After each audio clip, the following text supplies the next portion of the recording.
สวัสดีครับ Welcome to Meditation for All from DMC Thailand. Today we have a nice occasion of welcoming a special and very nice guest from the United States. He just fly from New York to Bangkok, and we have a good chance to talk to him. I would like to introduce Mr. Bob Mawson. สวัสดีครับ How about nice to meet you again. I've heard that you were authorized by Luang Por to be the voice of Luang Por in the West, to be the certified meditation instructor. That must be very difficult because normally he wouldn't allow anyone to do that for him. Well, I feel very grateful and very honored. When I first met Luang Por, it came about because I came here in 1994 to meditate in the meditation village. And I met a monk then, his name is Prapa Yongsak. And he gave me a small crystal ball, and he gave what was easy. And I met Luang Por, and he told me he would like to meditate with me on a daily basis. It's one-to-one? One-to-one. Oh, very good. And he would like me to draw everything that I saw and show it to him each day. So I would meditate, and I would see phenomena inside a crystal ball inside my body. And that phenomena I'd draw the details of the wrist, the ankles, the neck, and the head, and everything, and show it to Luang Por. And he told me that these were the correct visions that I should be seeing. And eventually, after meditating with him for 2 weeks, he asked me if I would be his voice in the West. And I actually cried. Very impressive. Huh? It was a very moving moment, yeah. And Luang Por was actually smiling because the tears I was crying were not tears of sadness, they were tears of happiness and joy. And I said I would gladly accept that position as his voice in the West. And he then gave me his own personal crystal ball, not to let other people handle it. And he said that he never imagined that he would ever give that away to anyone, but he wanted to give it to me. And then some months after that, I came back to Thailand again. And during that time, Luang Por had me teaching meditation. And he had people watching what I was doing. He had me teaching in his office, and he was listening to how I answered questions. And all the time he was evaluating me. I didn't realize this at that time because I didn't realize he had in his mind for me to be an instructor. But that's what he did, and eventually he told me that in a ceremony he would like to give me a Pali name, and that in Thailand I would be known as that name, and that name is Tamabut. What does it mean? And it means the son of the Dharma. Son of Dhamma, yes. Yeah. Very nice. And it's a very beautiful name. I feel greatly honored to have that name. The certificate as well. And he gave me a certificate, and that certificate certifies me as the very first certified instructor of Dhammakaya meditation in the world. First and only one. You're the first one and the only one. Right. So after that, you travel back to the U.S. and you travel to many countries, right? I traveled back to the United States of America, where I taught meditation at the United Nations. I taught in leading universities, in high schools, in large businesses, small businesses. You met a lot of people, huh? I've met a lot of people. I've taught thousands of people to meditate.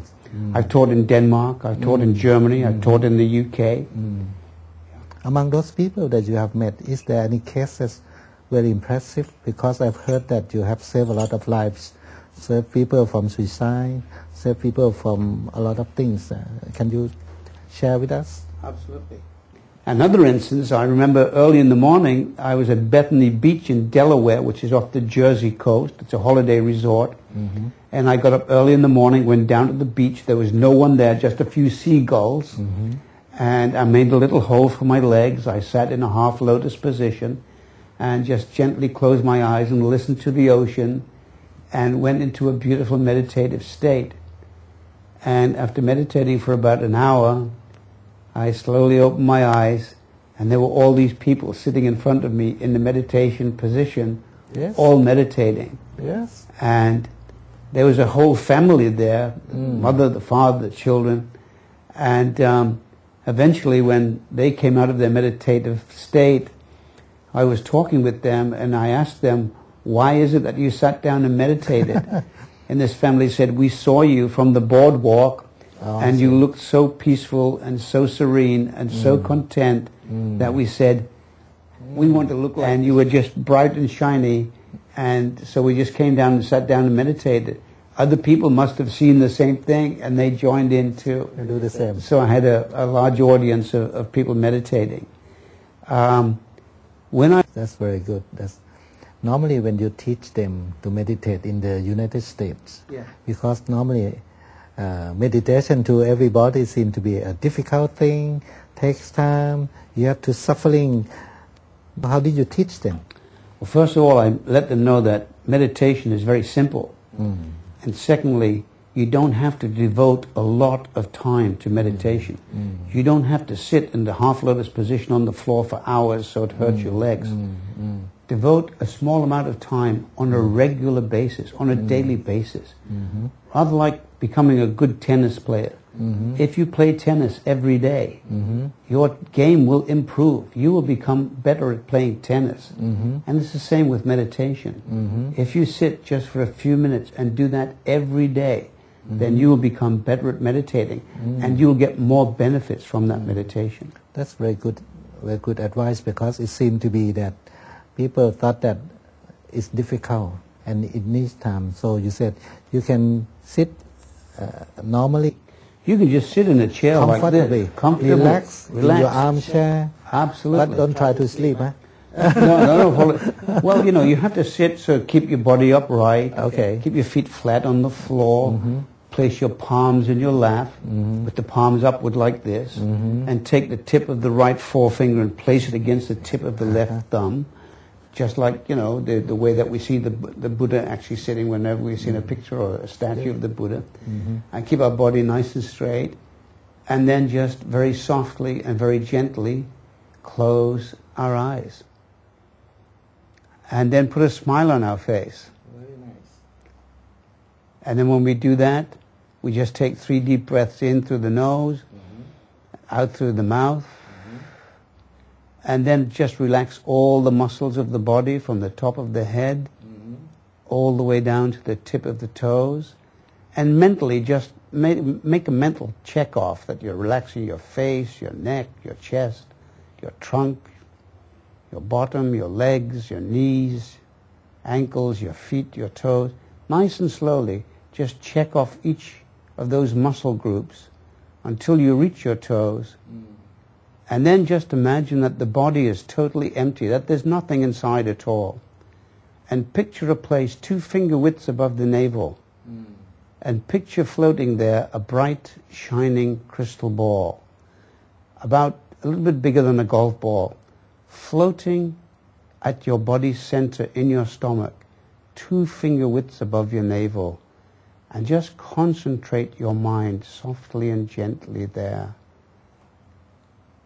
And when you have thoughts in your brain, allow them to float downward until they reach that place, 2 finger widths above the navel, and just allow them to dissipate away there. And just keep concentrating the mind softly and ever so gently, 2 finger widths above the navel, at a spherical object, rather like a crystal ball, and just let go. I think everyone will love it, because it's a shortcut to meditation. Normally it take times, but you just conclude, I think, today. Thank you very much for your coming, and if we have more time, I think you have a lot of cases.